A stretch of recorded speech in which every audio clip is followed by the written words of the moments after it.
Ladies and gentlemen, it is Spoilerin time, and let me tell you, what we do on this show, if you're unfamiliar, is spoil television shows and movies. Cordkillers, our other show, is telling you how to watch the things you want to watch. This is the show where we talk about the things that we wanted to watch and did. This week, we are continuing in our library viewing of Justified, episode 8 of season 6.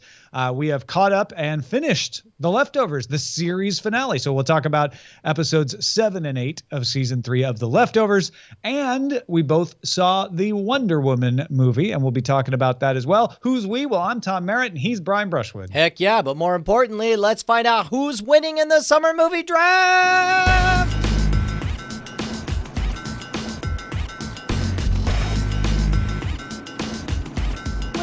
For now, it's Team Night Attack at $470 million. Congratulations, Tom. Team DTNS, though, with that record-breaking $103 million opening weekend from Wonder Woman and a bonus $24 million from Captain Underpants, is on your trail. Now, Brian, before I want to hear what you think, because you've got a congratulatory poise.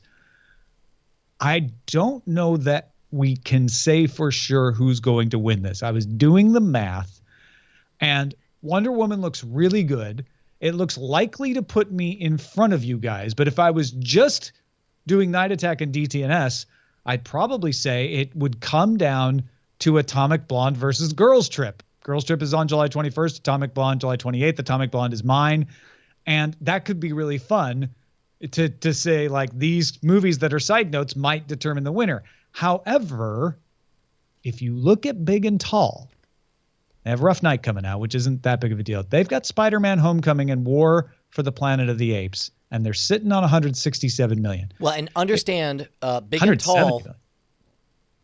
Tall have the best buy of the entire summer draft season with Boss Baby. They got it for $18. It's pulled in $170 million. To put that in perspective, you are just over halfway to $170 million with Wonder Woman, which you paid $38 for, right? 32. Right. Okay. But the point is, you're right.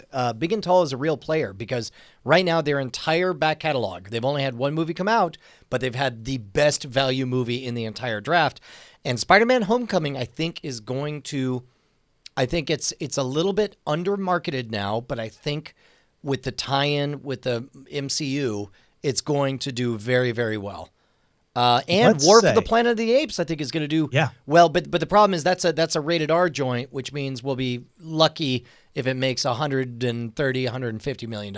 Let's say Spider-Man and War and Rough Night make $400 million between them all. That would put Big and Tall at $570 million, which is winning territory. Yeah. DTNS is at 394. Let's say I make another 130 out of Wonder Woman and maybe 30 out of Atomic Blonde. That's 260. And that is less than Big and Tall. So here's the surprising Night Attack part. has one more movie. You guys only have Girls Trip and whatever Pirates and Guardians scrape up. And you're right now at 470. I mean, it really could be anyone's game. This will be a battle of the limping franchises come the end of it. I got to tell you, your slate had some genuine surprises. I don't think any of us thought Wonder Woman was going to do as well as it did, except for you. You bought it at that price. It definitely overperformed. However, the vibe at the time of the auction was that everybody had vastly underestimated the power of Captain Underpants. They're like, no, that's a huge book franchise. Kids know it all over the place. And it turns out, nope, didn't matter. It was a movie that pretty much tanked insofar as making $24 million can be called tanking.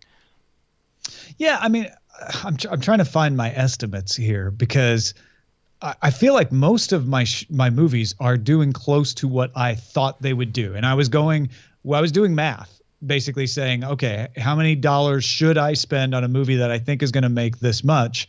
I thought Captain Underpants is going to make $48 million. So at 23 opening weekend, it's probably going to fall short of that, but it's going to be close. I thought Wonder Woman was going to make $262 million.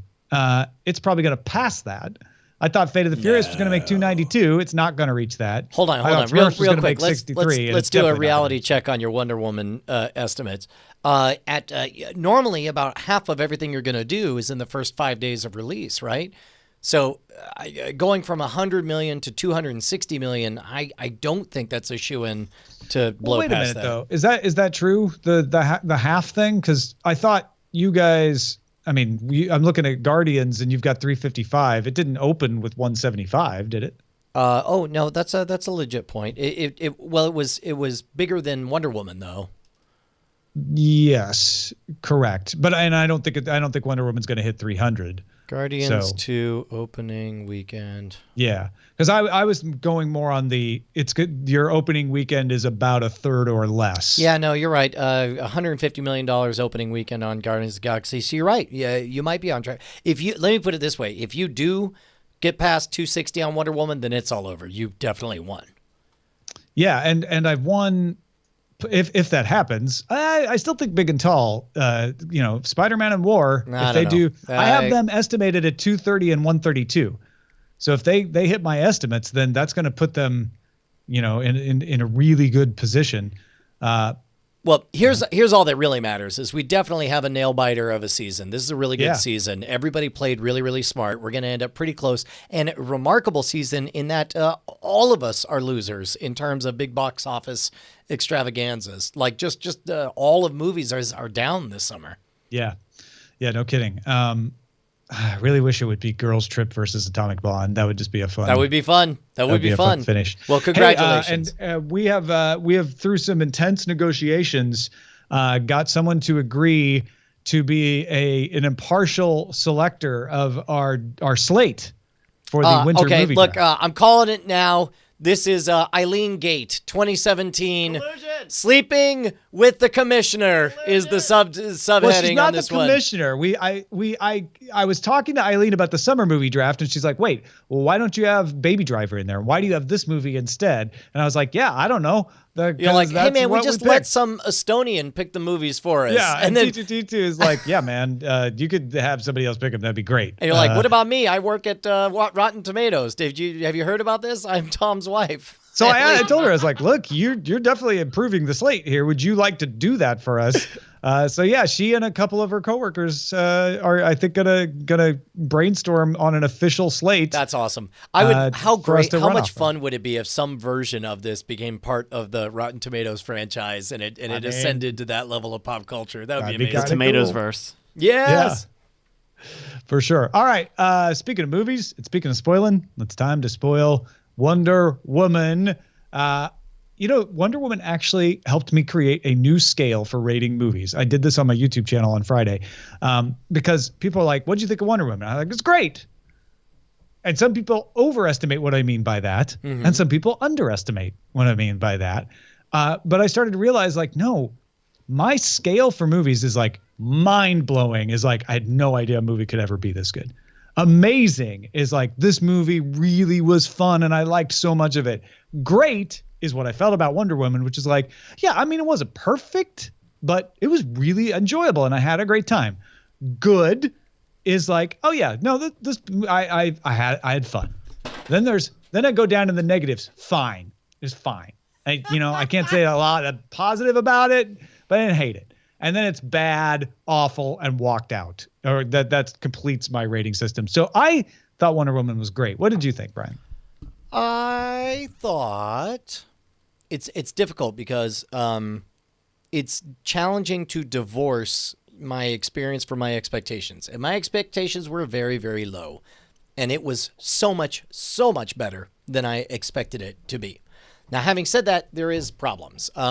There's a lot of things that happen just because, and it's like for example, the whole thing at the end when she talks about how great humans are, that all rang really hollow because that entire movie we never see any reason that she thinks that. It's not like she watches a tender moment of humanity and realizes why their job is to protect. Instead, it's just like, yeah, anyway, we exist to protect humanity because I guess humanity's great. We'll all believe that, even though you've never seen humanity. Also, here's humanity, the most, the closest you get to an epiphany moment is saying, "Ooh, a baby," and then that's it. that's the most human moment in this entire movie. That I don't think necessarily justified the outsized. You got to believe in humanity. They're gonna make stuff happen, et cetera, et cetera. But having said all that, it was not bad. It was not bad at all. I didn't mind it a bit. Yeah, I mean, honestly, I think if that's your biggest criticism of it, that's pretty good praise, because I think we can all make the leap to deciding, well, I'm a member of humanity, so I'll take it as read that we should be protected. So, it's not the worst thing left on the table. And for me, I really liked the mythology telling. I thought that was, for me, the most enjoyable part. First act was pretty amazing. I thought island with the warriors and the battles and everything. I thought the no man's land scene was powerful. It's a little unmotivated why she necessarily runs out there, but I almost don't care. I mean, because it's just a really strong scene. It's the first time in a long time we've seen a DC superhero act like a DC superhero. That's what a DC superhero would do, is jump out and deflect all the bullets and act like a damn superhero. I think the first act was fantastic. I thought the child acting was a little bit weak. And I don't know whether to pin, I guess I have to pin that on direction, because kid actors are always going to be kid actors, and you could pull a Stanley Kubrick and tell the kid they're playing a game, not realizing they're being in a horrific nightmare of a movie, or not. But that was the only thing that slightly missed the mark in the opening bit. Yeah. Oh, how great was it seeing Varga from Fargo in there? I know. I heard that. Wait. What? Huh? Wait, what was it? Isn't that the same actor who played Ares? The minister? Oh, I could be wrong. I could be totally wrong. No, that's Lupin from Harry Potter. But the reason I almost started to agree with you is that his accent is Varga's accent. Is that maybe why? Movie. You know what? Maybe I'm racist. And I kept thinking, like, oh my God, this guy's like Varga's cousin. That's what it is. I'm just racist about Britos. Yeah, well, about that I don't know which region of Britain. I can't put my finger on it. But yeah, I definitely got a Varga vibe from him. But it's the guy who plays Lupin in Harry Potter. So okay, well, good. Well, I'm glad that it wasn't out of nowhere that I had that vibe from him. Just the right amount of fish out of water stuff. It's a real challenge for Wonder Woman to structurally be so similar to the first Captain America movie, right? Just in terms of set pieces, and it's World War I instead of World War II and so on. But you're not going to avoid that similar tone, right? Well, and I mean, once you have a classic hero fighting in a great war in Europe, and a guy named Steve, there's just a lot of parallels. So certain kinds of stories that you tell are going to mirror each other. And there's certain other things about Captain America and Wonder Woman that are just going to force them to be the same. I actually took it as a positive, because instead of sitting there thinking, wow, this is a lot like Captain America, except not as good, I remember thinking like, wow, they're doing this again? Didn't they already do this in Oh, right. This is a different company. I was getting the Marvel vibe enough and enjoying it enough that my brain was starting to confuse who had actually created the movie. Yeah, there's kind of no getting around it. At some point, we're going to be flush with enough superhero movies that there's going to be some crossover and familiar territory. You get to that Simpsons did it syndrome, right? I'll tell you this much. Logan, which, by the way, Rotten Tomatoes recently pointed out is the highest rated superhero movie of all time. I spent the whole time crying because it was so perfectly primed for, an aging, I don't know, a middle-aged, aging Logan taking care of a father figure, finds out he's a dad, takes care of a kid, makes hard choices, makes sacrifices and all that stuff. Perfect priming for me, and I just spent the whole time crying. This movie, Bonnie blubbering the whole time through. From the freaking opening pre-credit stuff on the Draft House, where they show all the failed Wonder Woman pilots that came before the 1970s run and after the 1970s run. And then it's like to have this as this kind of, your redheaded stepchild of the movie franchise that, Wonder Woman was always the third DC character you could name. Always, right?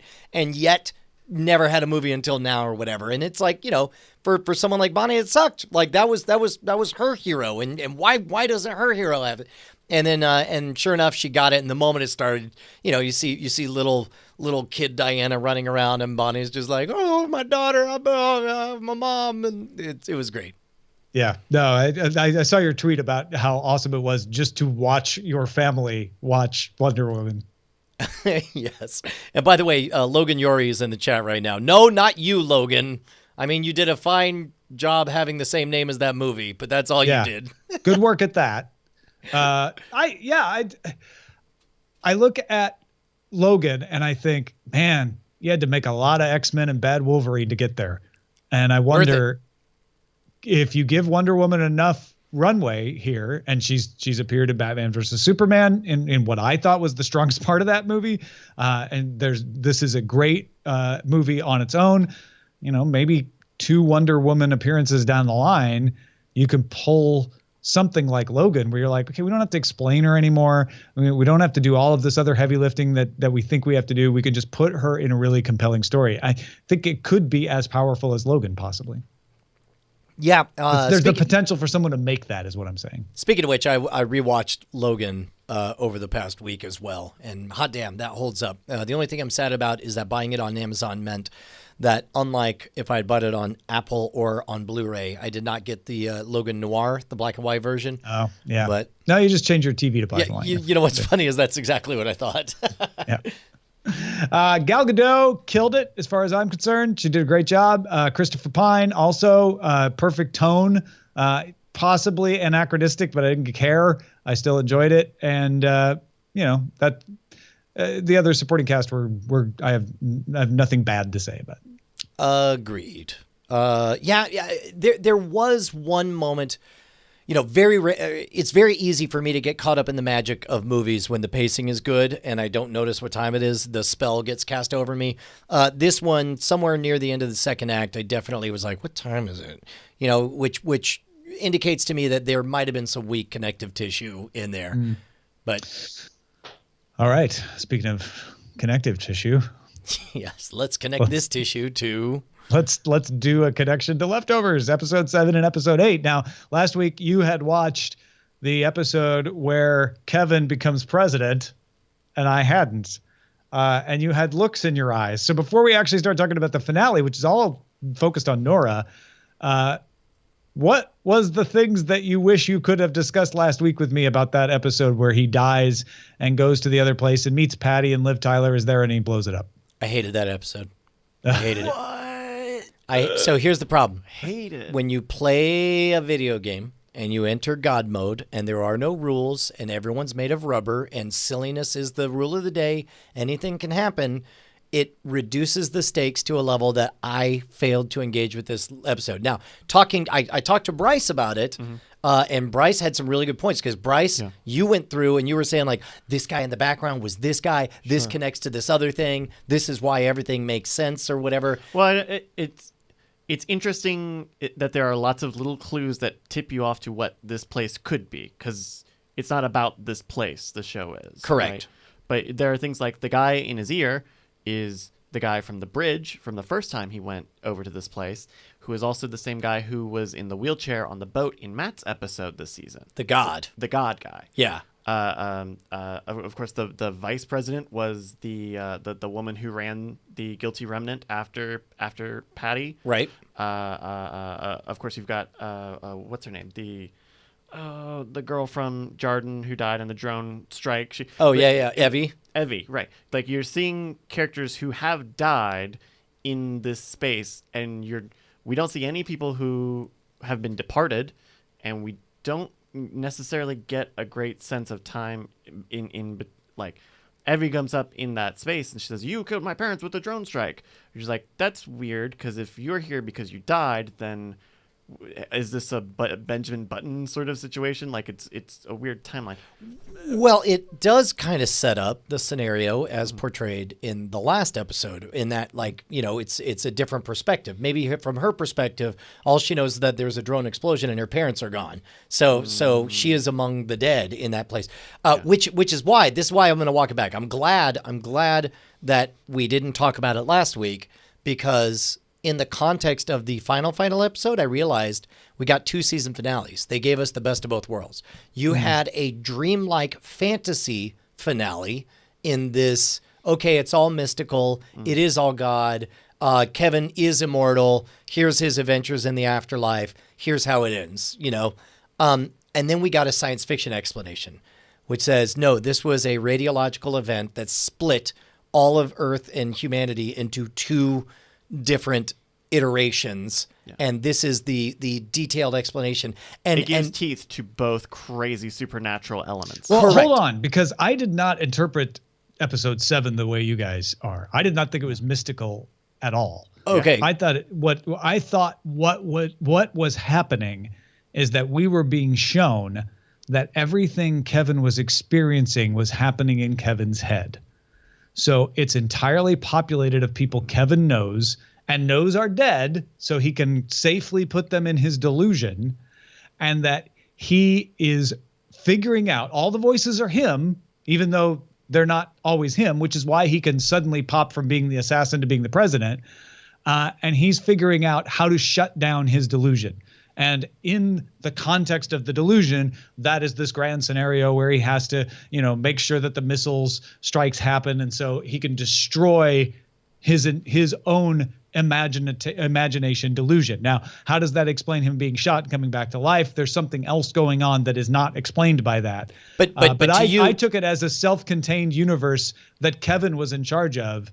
And all of the actors are in the delusion are just Kevin's projections of right. So what you saw was Kevin's journey to mental health and balance and acquiescence and dealing. But I end up in the same place that you are, which is after I watch it, I'm like, okay, so I guess we just shut that down and that whole story is worthless. But in the finale, he comes back and is like, oh yeah, I'm not immortal. And I had a heart attack. And all of that makes sense. Like, yeah, you shut down the delusion, right? Whether you actually were there and experiencing being president and seeing Patty, like whether that's just a dream metaphor for your brain healing itself, maybe you never were immortal, and it could all explain, but now it makes sense. Like that's what that was. So if I can offer one pin to your balloon over there, because I think mostly that makes a lot of sense. But one of the theories that's going around is, like I mentioned, the God character from the wheelchair, the former sportscaster, right, who jumped off. Oh, that's right. You were saying his timeline can match up with Kevin's experiences going into the other world. So Kevin encountered him the first time he died, which coincidentally lines up theoretically with when baseball cap guy died the first time as well. Right. And if they both come back, right, and then the second time the tiger dies from the lion, or the lion, killing him, and so he would be possibly more supplanted into that world. I guess that's if they have parallel timelines. I mean, that other world that Kevin's in may not run on the same time frame. I mean, the problem is I just wrote off all of that stuff is Kevin's headspace. You know, it's like, and that truly is like Kevin's headspace equals all bets are off. Everything's made of rubber. It's a cartoon. The only, like, I could sum up that whole 7th episode by saying, I don't know, Kevin got right in the head. That's it. Like that's I mean, I find it interesting to see how someone's delusions work out as a metaphor. So I still enjoyed it more than you did. But let's actually get to the finale, where I think if I had to pick a weakness, Kevin showing up and pretending like he doesn't know Nora. That was weird. Was weird. Yeah. Well, it was poorly justified after the fact, right? It was a great conceit for making me wonder what's going on. Yeah, did he lose his memory? Did he get hypnotized? Right. Yeah. Is this a sideways universe? What, you know, and from the beginning, Carrie Coon is our linchpin. You know, she's our anchor. She's speaking for us, like what the hell's happening and all that stuff. Mm-hmm. They did a poor job of justifying it, but I think it served a good enough purpose to the storytelling engagement that I would rather it be there and be flawed than not be there. Does that make sense? I mean, it's played off as a romantic gesture. I could sort of just ignore it and not let it hang me up because there's enough other good things going on. Yeah. That scene of Carrie Coon going into the gizmo was positively electric. And the only thing more electric was the monologue she gave afterwards, where like she started to tell a story and then the paragraph ended and I was like, oh, and that's all they're going to give us. And then a new paragraph started and then a new paragraph started. And then I realized, holy crap, this is somebody telling me the flat details of a story. And it's brilliant because we're telling, not being shown, which of course is the opposite of what you want to do in good television. But by telling us, they give the veneer of like, well, I don't know, is this what happened? Or is this what she likes to tell people? Mm-hmm. And it's like, you decide. And also, you don't have to show us and have us start to pick holes in it, right? Correct. It's the only way you get away with that is if you have someone who can really tell a story. And I thought exactly the same thing you did about like, after it was done, I was like, holy shit, they just told me and not showed me, and they shouldn't be able to get away with that. But I didn't realize it while it was happening. Like it worked. And there's strength in the telling in that it's bulletproof. It's bulletproof because we don't know that this is actually what happened, but we know that this is what she's saying happened, and she's unassailable in that regard. And I totally got sucked all the way in. And it's such a satisfying, simple story that I believe. I believe it, and it is an article of faith on my part. Yeah. I'm like, I believe in this story. This makes sense, and it works for me, and it solves everything. Like, and it's like an audiobook, right? Like, yeah. You could say, well, an audiobook never shows me anything because it's audio and it doesn't have pictures. But what it does is tell a story in a way that's captivating, and you understand and follow and want to know what happens next. And she did that. Like, it's good writing and good acting combined that makes that scene work. Yeah. And, I did love that they played coy on, the music theme. Like, they knew they had something so good in the title sequence on season 2 that they kept the visuals for it, but then changed the music, to a different song every single week. And then, it was good to see them come home to roost with Let the Mystery Be. It was like... Yeah, and last week was the only time we got the season 1 theme. So it felt like, yes, that's the logical progression is penultimate episode season 1, final episode season 2. And right. I totally agree, is the best theme that they had the entire run. I got to tell you, now that we're on the other side, I'm so glad that this story got told. And I think it has parts of it that has truly transcended television. But it also, like, I'll be the first to admit, there are a lot of flaws.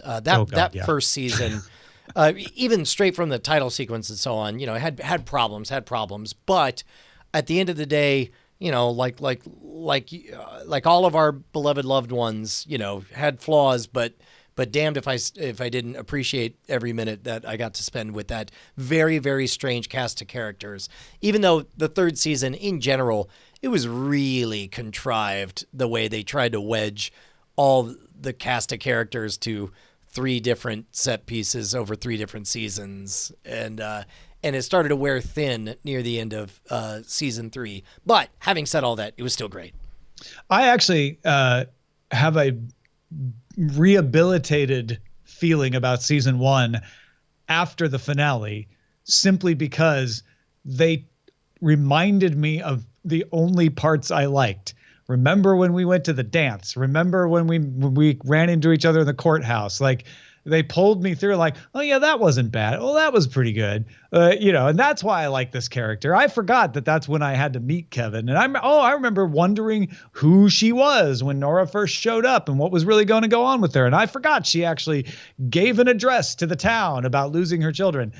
So in that way, I would never rewatch season 1, but it's put a nice sheen of happiness across my memory of season 1.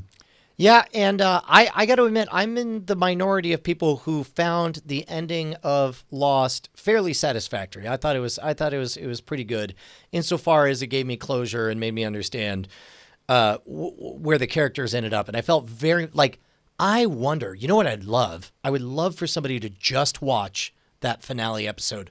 I'll bet that finale episode, if you don't know a damn thing about, and no, of The Leftovers, like, don't watch any of the series. Try just watching that finale.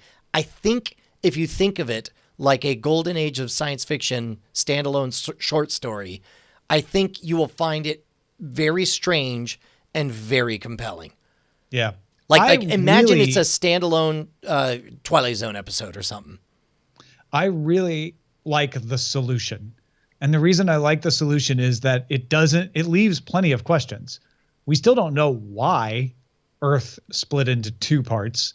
We don't know what the purpose is or how they were able to move Nora over there and bring her back. So there's loads of unanswered questions. But the main question that bothered me was like, what actually happened? And I feel like we got that answer, which was, hey, they didn't depart. They didn't go to heaven.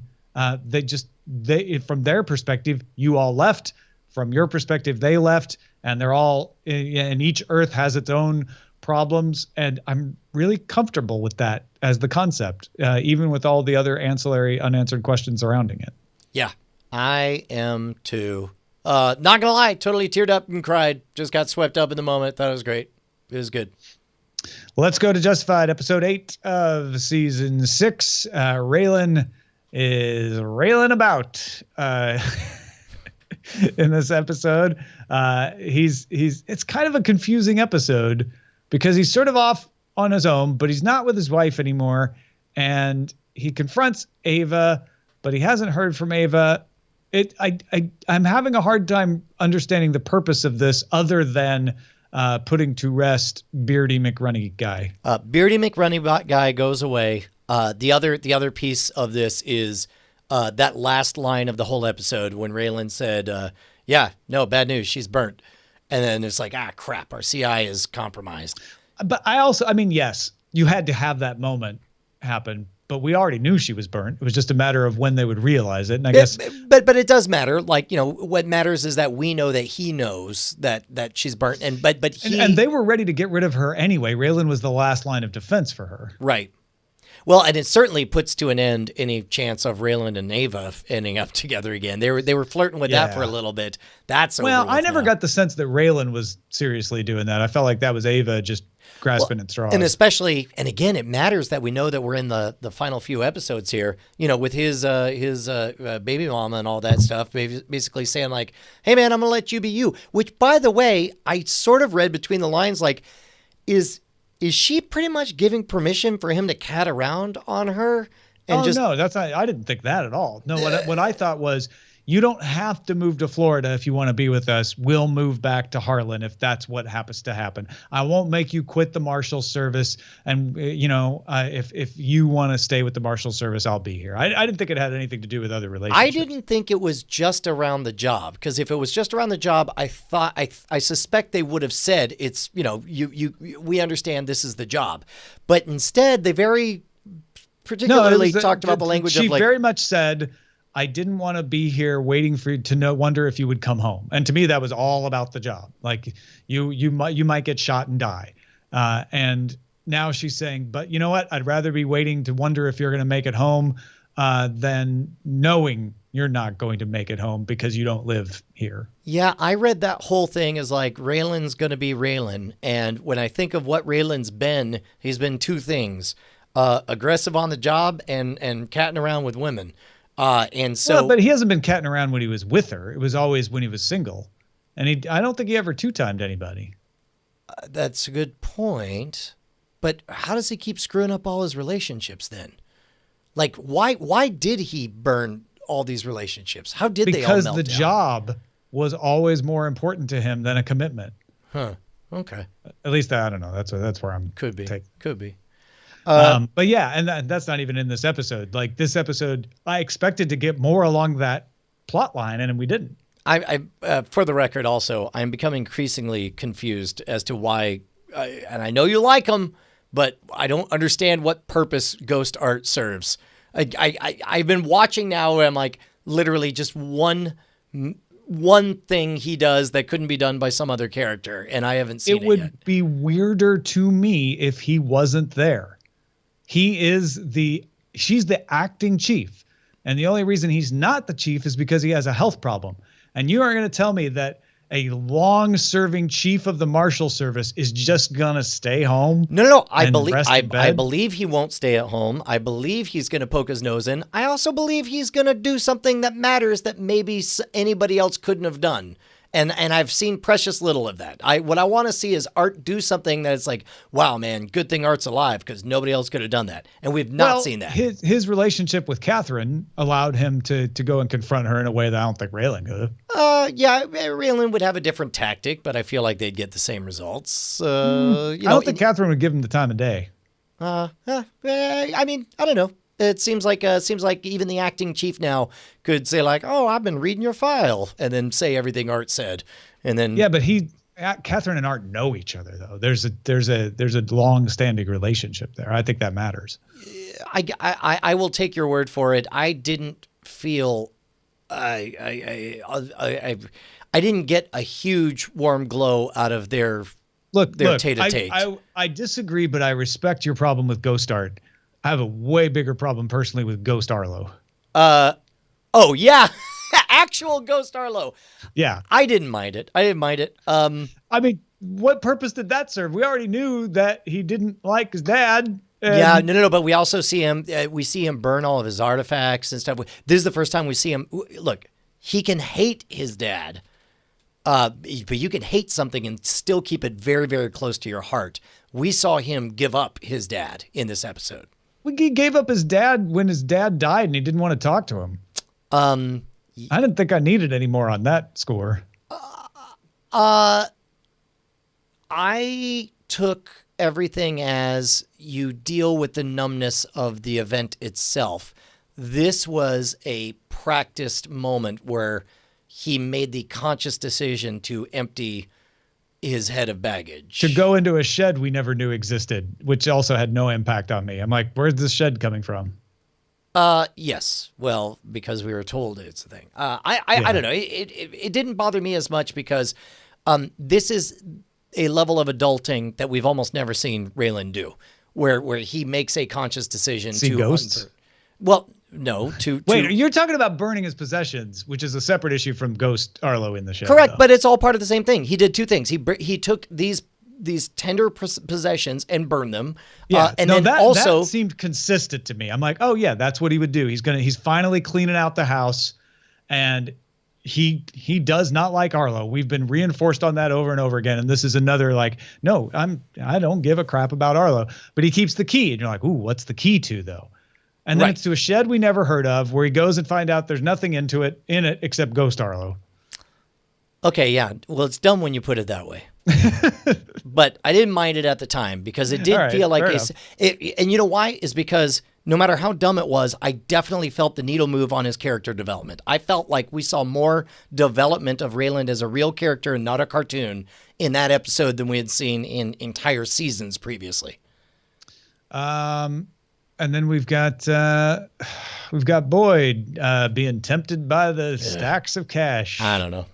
He's got $100,000. Why doesn't he just run off with the $100,000 now? I don't know. I don't know anymore. I don't know. I don't know. I don't think that the motivation for Boyd to continue to want to rob Avery is justified.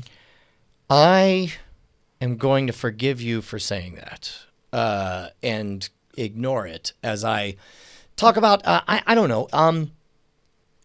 Justified is such a rich tapestry of characters and a schizophrenic plot that can't decide what it's about or what it's trying to be. There's no, unlike The Shield was gorgeous. You began with the damnation of a character. You ended with the logical penalty for his actions in the beginning. Nothing, same, even though The Wire covered a lot of territory, it had beginnings that were set up and endings that paid off. And there's still room for it to happen with Justified, but right about now, I am wondering why so many people are saying Justified belongs in the same league as The Shield and The Wire. You know what? I think it's because what you get out of Justified is the things you said, and people who value those things more than logical connection and plot love Justified. They're like, yeah, okay, so it's got some weirdness with the plot here and there. Who cares? I love the characters. I love being there in Harlan County and hanging out with these guys. And if you're like, no, but I need that plot, then you're going to want a different show. It's just, to me, it's just different tastes. Yeah, agreed. And before anyone writes an email, yes, I'm enjoying it. Yes, it's just fine. But it's not a very interesting discussion if me and Tom just go like, pretty good, right? Yeah, pretty good. Yeah, I don't know. It's all right. Yeah, all right, well, that is it for this episode of Spoilerin Time. Thanks, everybody, for hanging out with us. Don't forget, if we get to the right number of people at patreon.com/Cordkillers, we can start breaking these Spoilerin Times up by show so that you can go and find exactly the show you're watching and watch it along with us. Yeah. So there. Stick that in your Patreon and give us $1.